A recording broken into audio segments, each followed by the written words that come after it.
Welcome to the fourth week of Pirkei Avot, the summer Pirkei Avot, and the fourth week we are going to start the fourth Mishnah of chapter 3. Today we're going to learn, hopefully, 3 Mishnayot.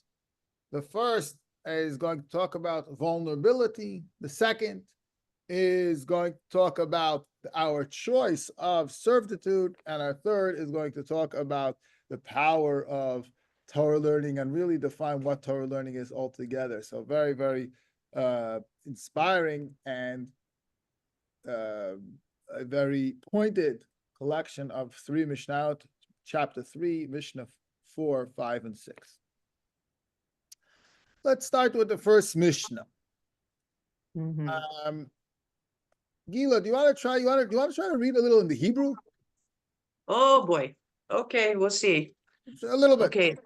Rabbi Hanina ben Huniyai. Okay. Omer Naor Balayla himhilech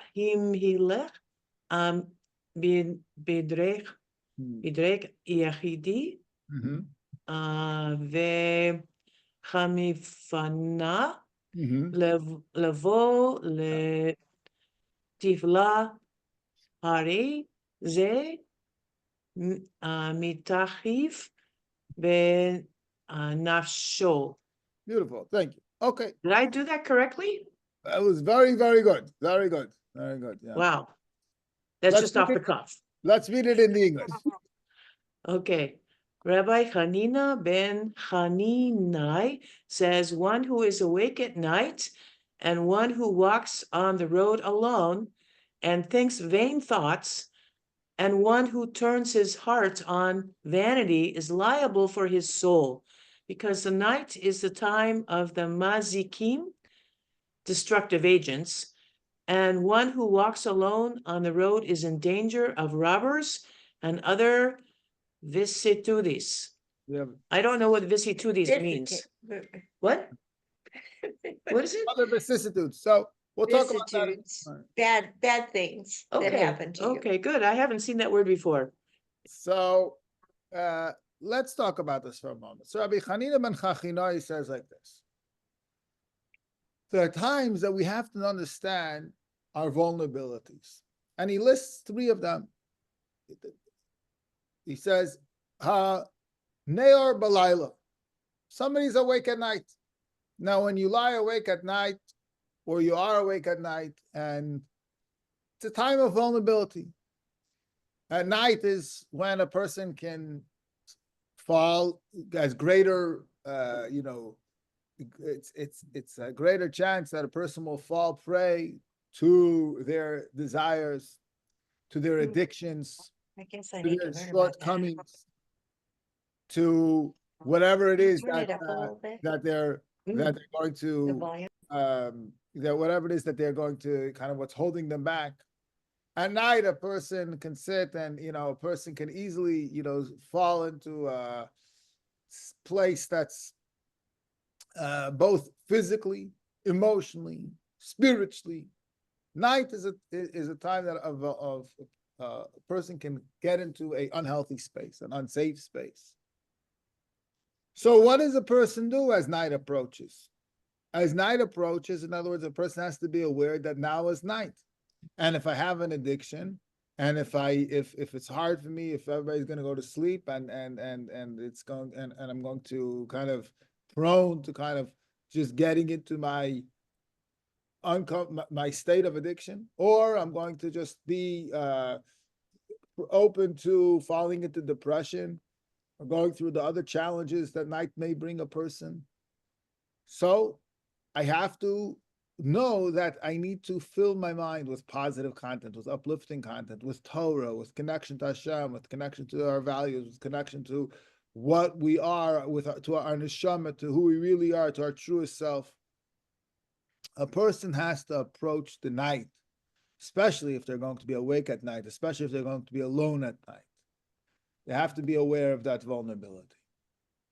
The second time is also v'amahalech baderech yechidi. Person is traveling alone. person travels alone, there's all sorts of opportunities that come their way. There's all sorts of moments that they may suddenly become vulnerable, both physically vulnerable, emotionally vulnerable, spiritually vulnerable. Maybe there's something, they're traveling alone, and this is a time when a person, again, if a person has struggles, if a person has demons inside, outside, traveling alone can definitely awaken those demons or give space to those demons. So what has to happen? A person has to be cogent of those, has to be planful for those, and has to fill that space again, fill that space with positive content, fill that space with Torah, fill that space with messages of closeness to Hashem, with messages of purpose. What do you do when you're jogging on the road? What are you listening to? I once wrote an article that said, "Show me your podcasts, and I'll tell you who you are." Tell me what do you listen to, right? What do you listen to when you're walking, when you're jogging? What is the music that's playing? What is the background noise in that space? And that will definitely influence you in a very, very great way. And third of all is v'amafana libe levatala, and one who turns his heart to vanity. In other words, if a person just opens himself up, says, "Well, I have nothing to do, so I may as well just get on the internet." If you have nothing to do, the internet's definitely not a safe place to be. If you have nothing to do, or if you open yourself up and you say, "Well, let me just kill time." My grandmother, Allah show, she once said, she said, don't wish your life away. She says, "Oh, people say I can't wait 2 weeks. I don't want to take, especially kids, like, oh, so can't wait in 2 weeks. We're having, says, don't wish your life away. Today is a day. Tomorrow is a day. 2 weeks is going to come too. And it's exciting that something is happening in 2 weeks, but don't wish this time away. Don't kill, they can say, don't kill time." So be aware, be open, be knowledgeable, give it forethought to the vulnerabilities that exist and your vulnerable times. And those are especially times to connect with Torah, to fill our minds and fill our hearts and our souls, and to nourish them with Torah. The Rebbe always encouraged that where we travel, we should have Jewish books with us. In our car, we should have Jewish books, and we should have a tzedakah box, so we should be able to learn, and we should be able to give tzedakah. My grandfather used to travel a lot. The Rebbe, the previous Rebbe, Rabbi Yosef Yitzchak, whose birthday was actually yesterday, and also it was his day of liberation, which we'll talk about a little bit later. So the previous Rebbe sent him to Los Angeles, to California, in 1947. And at that time, it wasn't like, there was a Chabad, in every state or in every city like we have now. Then at that time, he was like, west of the Mississippi, he was like the only Chabad. So his role was he had to travel a lot. He had to travel from, back and forth all the way from, East Coast to West Coast. He used to go by train, and he would go and visit all the different communities. And when he would travel, he would take with him a lot of svarim. I remember he had a whole, kind of suitcase full of svarim. He always used to have a lot of svarim with him. Because when we're traveling, we have this, that's especially a time. We're alone, on the road, it's especially a time when we could be compromised in our spiritual journey. So we have to be more cogent of those times, and we have to fill those times with the content, with the teachings of the Torah, with the messages of the Torah, and so on. This is the first Mishnah that we learned today. All right, Mishnah, the second Mishnah for today is Mishnah 5. Rabbi Nechunya ben Hakana. Sue, do you want to read this Mishnah? Sure. Rabbi Nechunya ben Hakana says, if one accepts upon oneself the yoke of Torah, there is removed from him the yoke of sovereignty, the burden of the king and his officers, and the yoke of Deresh Eretz, the toil and tribulation of earning a livelihood, for his work is blessed. And if one divests himself of the yoke of Torah, i.e., if he says the yoke of Torah is too burdensome for me and I cannot bear it, there is placed upon him the yoke of sovereignty and the yoke of Deresh Eretz. Yeah. So Rabbi Nechuni ben Akana, he says he says like this: in life, he says, you're gonna have a master in life. You're gonna have a master, and you could choose your master. You could choose your master. Your master could be Torah. So you want to, person, what is your boundaries? Torah. I don't work Shabbat. I don't work Shabbat. I just a girl, a young girl, actually, she might even be on the Zoom. She works in the school. And she came to me and she said that she was offered a job that was much, paying a far better price than the wages that she was currently getting. But they told her that this job entails that she has to go to events in Shabbat. You wanted to know what I thought?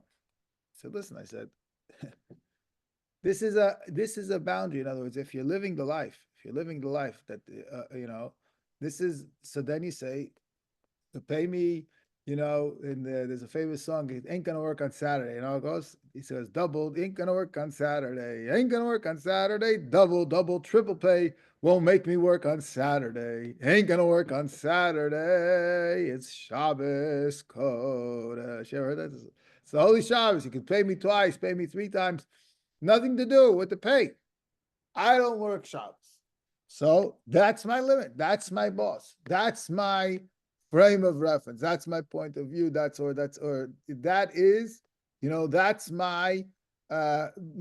who am I in the service of? I'm in the service of Hashem. I'm in the service of Hashem.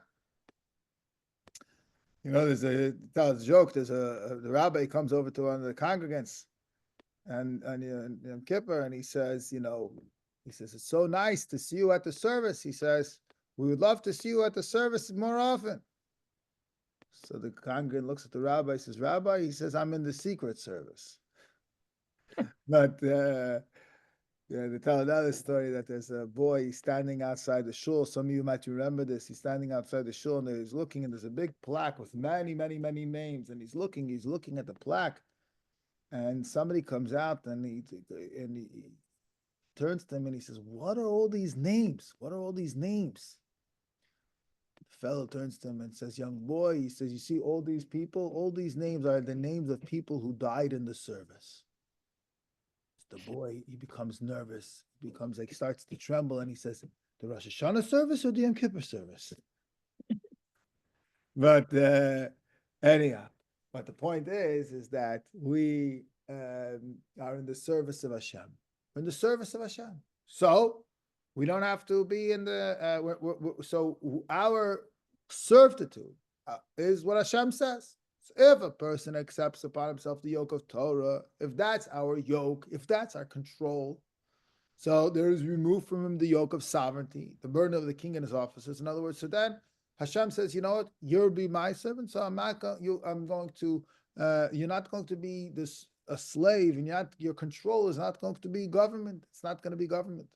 And the yoke of Derech Eretz, the toil, the tribulation of earning a livelihood, for his work will be blessed. In other words, and you're not going to be a slave to your job. You'll be a servant of Hashem. You won't have to be a servant of Parnas. Hashem will give you a blessing, and Hashem will bless you.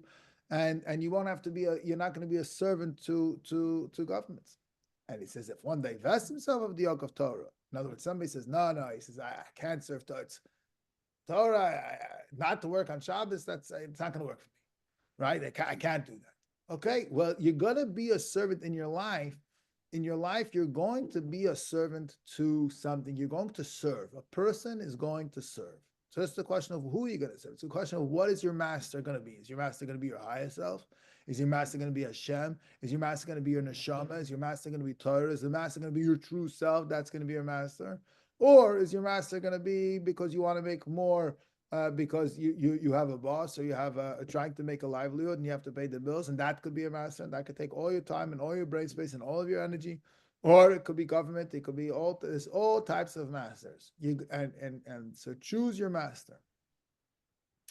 Remember when I was in yeshiva, there was a rabbi came all the way from Australia, and he spoke in the yeshiva, and he told us, he said that many people, they make a mistake.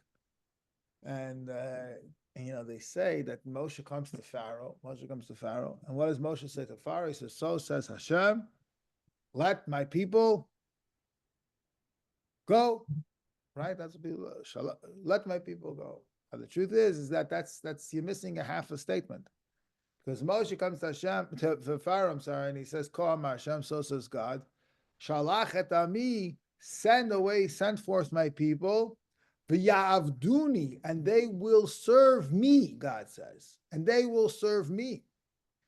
Now, in other words, it's not that the Jewish people are not going to have a master. We're going to have a master. We're just going to have the master that we're supposed to have, Hashem. We continue to be a servant. Freedom, what is freedom? Freedom is not the freedom to do nothing, the freedom to have no purpose. That is not only is not freedom, that is so depressing. So depressing. It's so saddening. We have a whole youth movement today of people who are running around. They have everything they need. They have clothing, they have food, they have comfort that the world has never seen. But you know what they don't have? You know what they're searching for? They're screaming and they're saying, give me a purpose. Give me a purpose. Give me something to represent, to fight for, to stand up for, to accomplish. Give me a purpose. To have no purpose, just to be free. You know, that's not freedom. They tell a story that there's a fellow, two very, very close friends. They go on vacation together, and they travel together, they schmooze together, they drink together, and one of them they make an oath, a pact, that whoever is going to die first is going to come to the other one in a dream 30 days after the passing and is going to tell them about what goes on in the other world. Okay. Well, one dies, and true to his word, 30 days later, he comes in a dream, and he comes to his friend, and he says, there is so much sun. He says, there's plenty of sun. There is so much food, plenty of food. He says, the views are gorgeous. He says, there's no work, there's no demands. He says, there's only one problem. He says, I've been reincarnated, now I'm a cow in Montana. If you're a cow in Montana, there's a lot of food, there's a lot of sun, but the point is, but that's not a life for a person, right?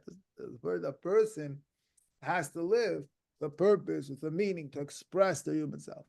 So Moshe comes to Pharaoh and he gives the message of Hashem and he says, Shalach ami, send my people, v'ya'avduni, so that they may serve me. They're supposed to serve me.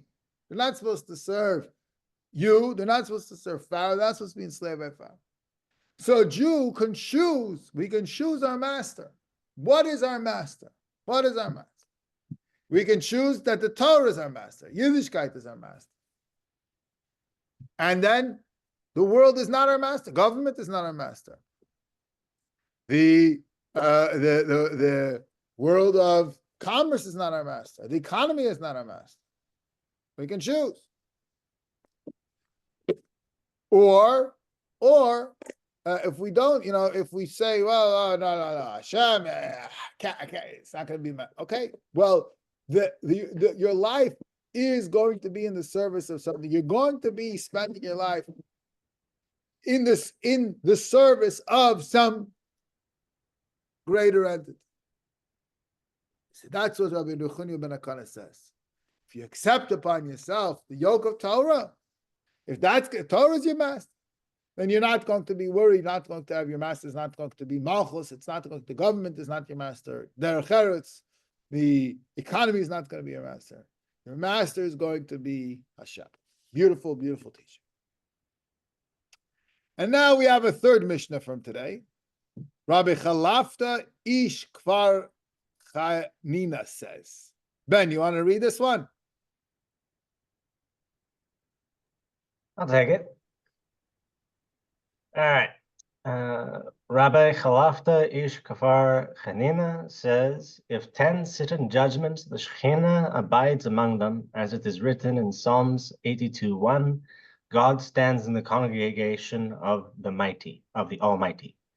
And whence is this derived even for 5? From Amos 9:6, and he founded his bond upon the earth. And whence is this derived even for 3? From Psalms 82:1, in the midst of the judges, 3 judges, shall he judge. And whence do we derive even 2? From Malachi 3:16, then the fearers of the Lord spoke to each other, 2 are implied, and the Lord listened and heard, etc.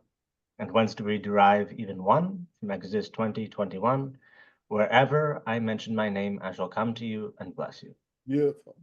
So in Hebrew, the English is a little I don't know why they kind of didn't, at the first translation is not so precise, but Rabbi Chalafta ben Dosa, the man of Ish Kfar Chananya says like this: Asara sheyoshvim, 10 people that are sitting, v'oskim b'Torah.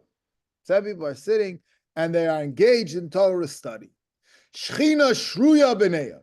The Shechina is the divine presence. Shechina, the word Shechina comes from the word Shechenim, or similar to the word Shechenim. You know what are Shechenim? Anybody know what the word Shechenim means?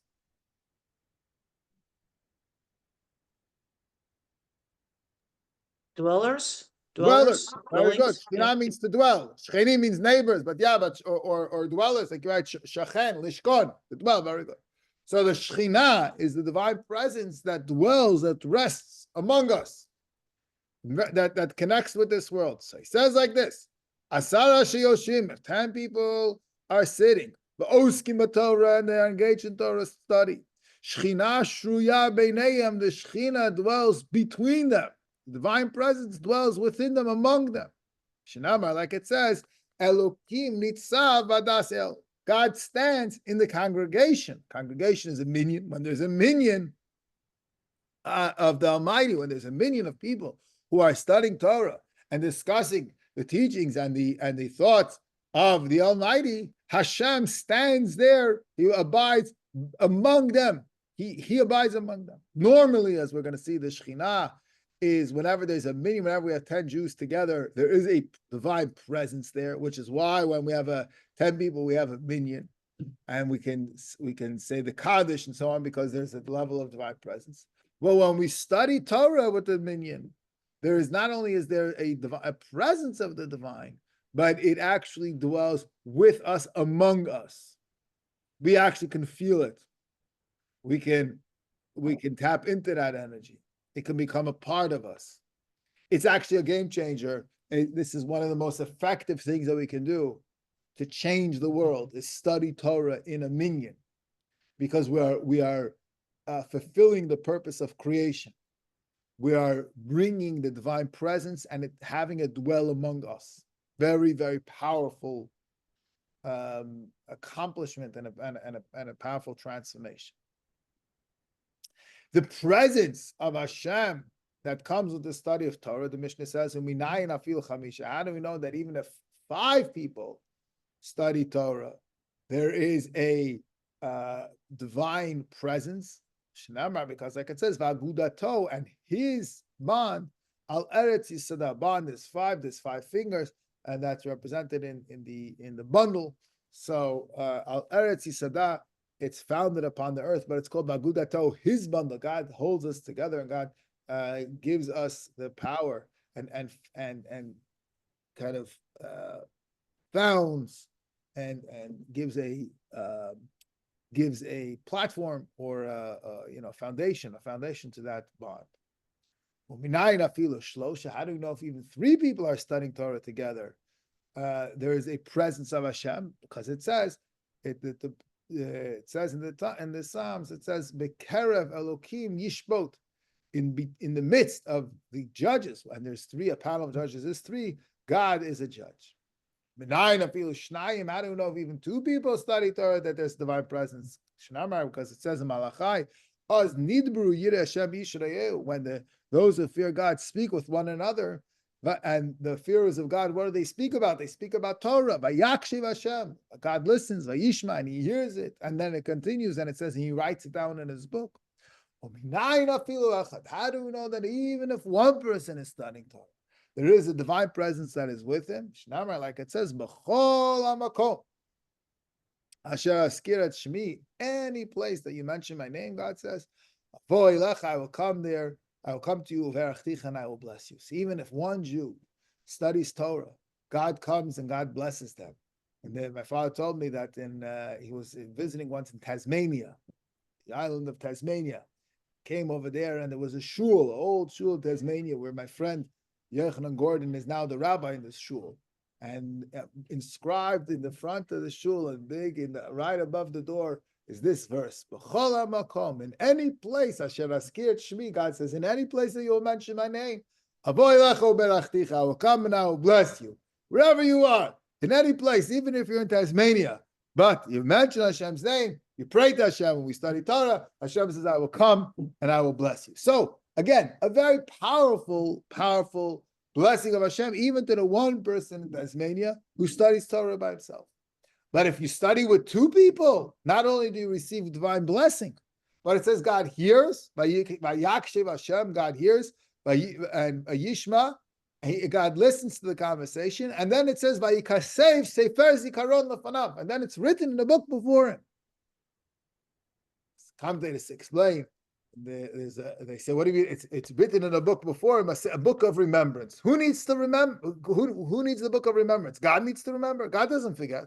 Why does it have to be written in the book of remembrance? Hashem doesn't forget. Who forgets? Who forgets? Who forgets? Man. We forget. We forget. So what is this book of remembrance? You learn with another person. What is this book of remembrance that it's written in? In other words, it's written in the book of remembrance. You don't forget. You don't forget. In other words, when you learn with another person, that power of study, that power of dialogue, that power of connection, that power of the Shekhinah that you brought in between you is a great power, that it has a real effect on the world. It has a deeper effect on the world. The dialogue itself has a deeper effect on the world. It's written in the book of remembrance. It's not forgotten as fast anymore. This is true. You have an experience yourself. You study by yourself. It's not as penetrating. You study with somebody else. And you have the dialogue. You have the discussion. That the energy that you've created between you, that energy itself is going to cause you, is going to cause you, it's going to create an enduring memory. It's going to create an enduring presence, an enduring reminder of the Shekhinah and of the Torah. And if there's three, there's even a greater. It says that God judges with the judges. And if there's five, it's called God's bundle. And if there's 10, if there's a minion, then they have the highest level of divine presence. The minion is kind of the highest level, the ultimate divine presence we have whenever we have a minion. Because we talk about whenever there's 10 collective neshamot, there's a representation of the 10 sfirot, which is also represented in the 10 ma'amarot, the 10 utterances that Hashem created, used to create the world. And the number 10 is what's known as a mispar shalom. It is a complete number. It kind of comprises all the different parts. It's not a part, it is a whole number. When we have the presence of 10 people, we have the ultimate level of Shekhinah with us. And when that Shekhinah is there, that presence of Hashem is there, and we're studying Torah, we actually reveal it within us, and we reveal it in the world. The Shekhinah is present with us. Now, the truth is, as I said, the Talmud tells us that any time 10 Jews are together, there is a presence of the divine. Just the presence of 10 Jewish souls gathered, the gathering of 10 Jewish souls, that itself generates the Shekhinah, generates the divine presence. As we have here in this teaching from Sanhedrin, where the emperor said to Rabbi Gamliel, you say that the divine presence dwells in any place where there are 10 Jews. Anytime, Akol Be'asara, whenever you have 10 people, Shechinte Shaya, whenever you have 10 Jewish souls, Shechinte Shaya, you have the divine presence. And the Alter Rebbe, the first Rebbe of Chabad, in the oldest letter that we have, the oldest letter that we have from him is printed in the Tanya, in the Garrett Kodesh, in the Holy Letters, Epistle 23. And over there, he writes a teaching that he heard from his teachers. Basha, why don't you read this very powerful teaching? Where he says, I've heard from my masters. Okay. I heard from my masters that if there were an angel standing in the presence of a gathering of 10 Israelites, even if there are no words of Torah between them, an unlimited and infinite fear and awe would then befall him from the Shekhinah that dwells over them, that he would become totally nullified. Wow. So this is a teaching that the Rebbe said he heard from his masters, a reference to the Maggid of Mesrich in the Baal Shem Tov, that said that understand how powerful is the power of 10 Jewish people gathered, that if whenever there's a gathering of 10 Jewish people, even if they're not studying Torah, they're gathered because they're having a conference about a meeting about trade in the village, or they're just gathered together to celebrate a birthday party, or whatever it is, or they're just having lox and bagels. The fact that you have 10 Jews together, 10 neshamot, that itself, that collective Jewish soul that comes, that happens when we have 10, the minyan, is so powerful that if there's a divine presence that hovers above them, that if an angel would be there, an angel would tremble in awe at the presence of Hashem that's there. But what if the angels can see it and the angels would tremble? What happens to all the Jews? Why are they just eating their bagels and lox? Because they don't feel it, because they're not cognizant of it. Because because in order to give us the ability to make to have free choice, we don't sense the divine presence. But the divine presence is truly there, and it's present whenever there's 10 people. This letter, the Alter Rebbe, the first Rebbe of Chabad, writes actually to address a very common problem. Yidden used to come to shul, and they would come and they would daven mincha, and then there would be a little break. They would wait for, between the mincha and the ma'ariv. And during that break, what did they do? They would shmooze. Did you hear what happened? This one sold his farm. Oh, really? What did he sell to? How much was it worth? No, you're wrong. It wasn't. It was worth it. He overpaid. He underpaid. Oh, you got a good deal, a bad deal. They used to just schmooze and, chit chat. And the Alter Rebbe said that you don't realize the power when you are standing. You have a minyan of people present. There's Hashem is there. There's a presence of Hashem that's there. Don't disregard that. Be cognizant of it. Use the time. Study Torah. Study Torah laws. Study the Agadah, the homiletic parts of Torah.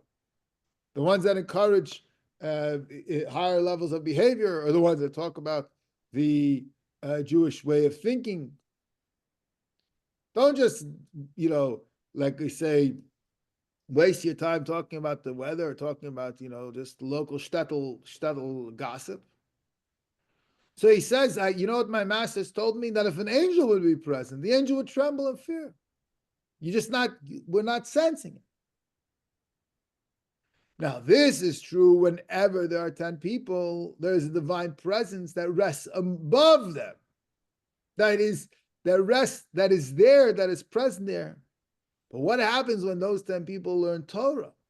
And those 10 people learn Torah, now it's not just the presence of Hashem that dwells above them, but it says, Sarash Yoshim Oskim Torah, 10 people sit and they study Torah. Shechina Shruya Beinehem. The Shechina dwells between them, not above them, between them. You can feel the divine presence. You can connect with the divine presence. And this is really the greatest accomplishment.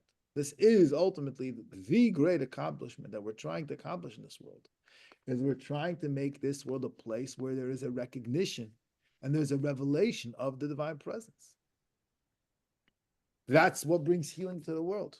That's why the world is so broken.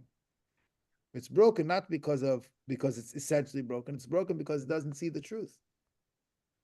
There's no need for anybody to ever go to bed hungry.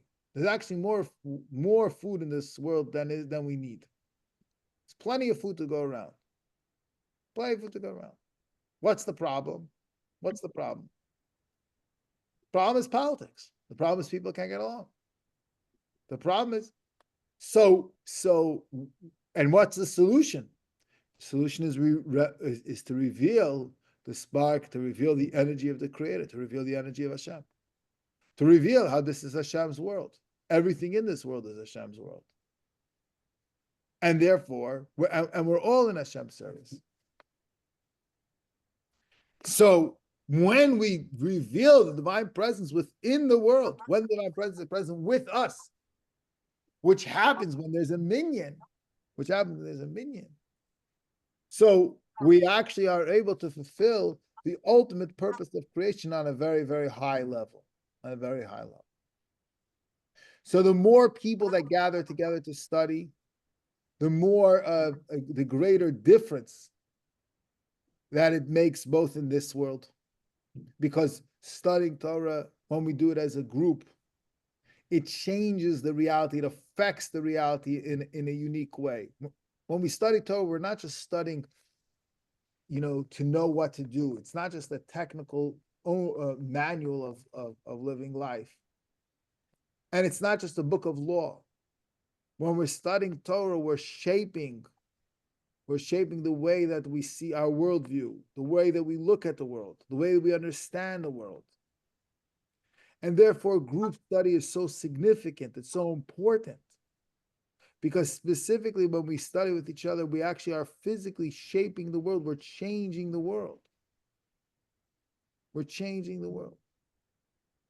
And we do that because there's more and more divine presence in the larger groups. That if we have, if it's 2 is better than 1, and 3 is better than 2, and 5 and 10.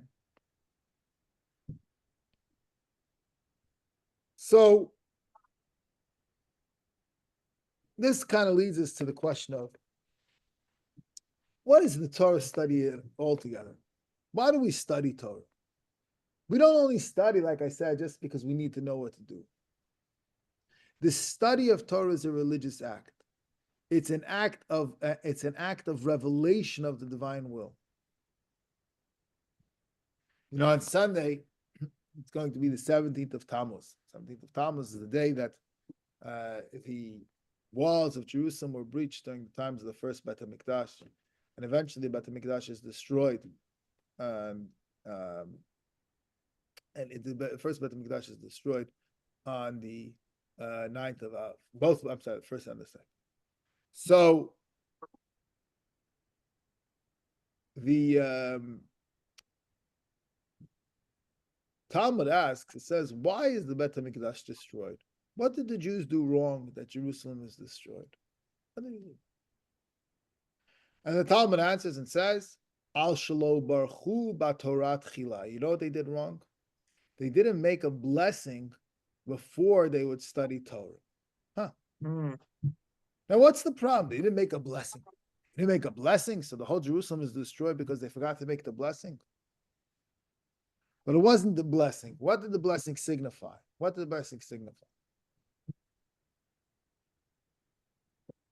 They divorced the Torah. They broke the Torah and away. They divorced it from its reality, from its connection to Hashem. They said, Torah. Okay, Torah is just wisdom. It's very wise. It's very smart. Torah has a lot to offer, but it's just wisdom.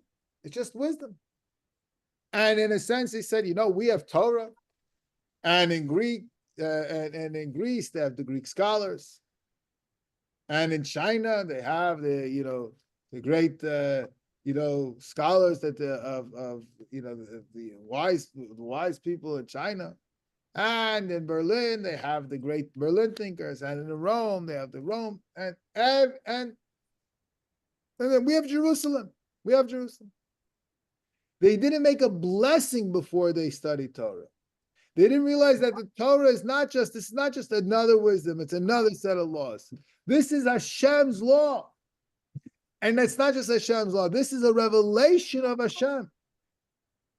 When we're studying Torah, we are revealing godliness. We're connecting with Shekhinah. We're connecting and we are revealing the divine presence in this world. That's powerful. That's unique. That stands out. So when we talk about, why do we talk about studying Torah? 2 is better than 1, and 3, and 5, and 10. Because we're not just talking about studying law, studying a way of life, doing research. We're talking about divine revelation. We're talking about divinity. And we talk about how the more souls we have, the more neshamot we have, the more divinity there is, until we reach the number of 1 million. I shared with you before, today is the 13th day of Tammuz. 1927, the previous Rebbe, the 6th Rebbe of Chabad, his name was Rabbi Yosef Yitzchak, is arrested. He's arrested because he was seen as an obstacle to the consolidation of Soviet power, the Soviets and the Soviet Union, and they're trying to consolidate all the powers around communism. And one of the powers that they get in their way, of course, is the power of religion. Should be no religion. And they make fun of religion, and they teach against religion. And they arrest religious leaders, and they kill many religious leaders. Because they want to consolidate everything around this kind of new, grandiose idea. So they arrest the previous Rebbe of Chabad, Rabbi Yosef Yitzchak. Because for his stance, standing very strong. Remember, the communists correctly identified that the way to influence a society, the way to shape a society, is through its educational institutions. So they prohibit having Jewish schools. Actually, there's many letters of the previous Rebbe where he says that the law only prohibits if you have more than 6 children. One teacher could teach 6 kids. So he tells him, he says, at least you have to have 6, but he stands very firm and very strong. But they prohibit having Jewish schools.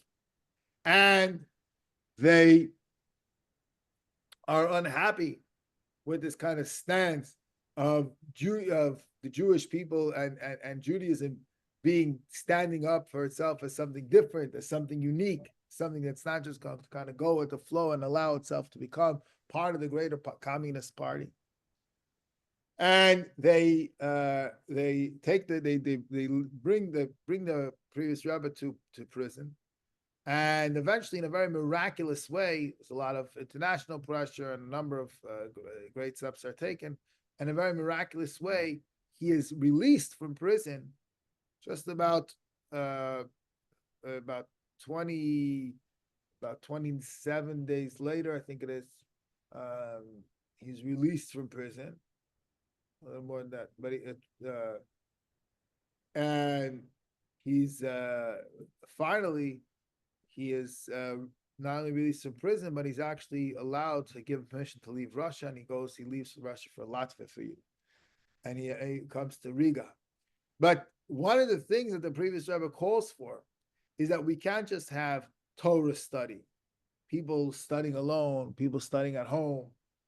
We have to have public Torah study, because he knows that if we're talking about a Jewish society, if we're talking about Jewish survival, we have to, we're not just talking about people who are going to go into hiding and study Torah, but we have to have people who gather together, who study Torah as a collective, where there's this real change, where there's this real energy, where there's the Shechina Shruya B'neihem.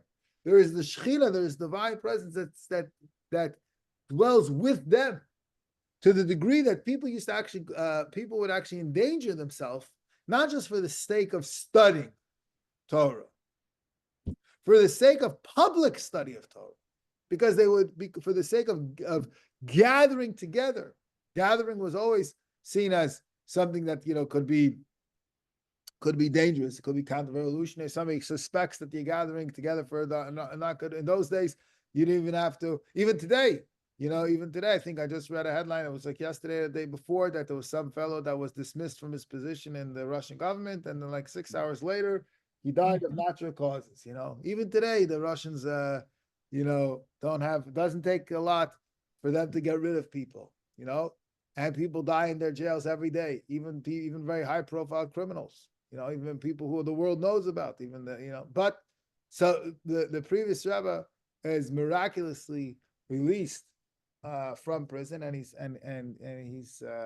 sent, and like we said, finally he's released from Russia altogether, and he goes to Riga, to Latvia, and the next year he publishes a discourse in honor of this special day. See, when he first came home from his liberation, he first came home, they couldn't celebrate loudly. They celebrated, but they had to keep it in because the KGB was not very happy that he was walking a free man. So they were looking for context to rearrest him or to do whatever it is. Even it's told that when he came home, the Hasidim were so happy that they gathered in his house and they were dancing, but they didn't want to make a lot of noise, so they took off their shoes. They danced in their socks because they didn't want to make a lot of noise. They didn't want to attract a lot of attention. They didn't want to make that because this is how it was. But then when he came to Riga, to Latvia, and the next year he celebrates. There's a whole celebration of the 10th of Tammuz.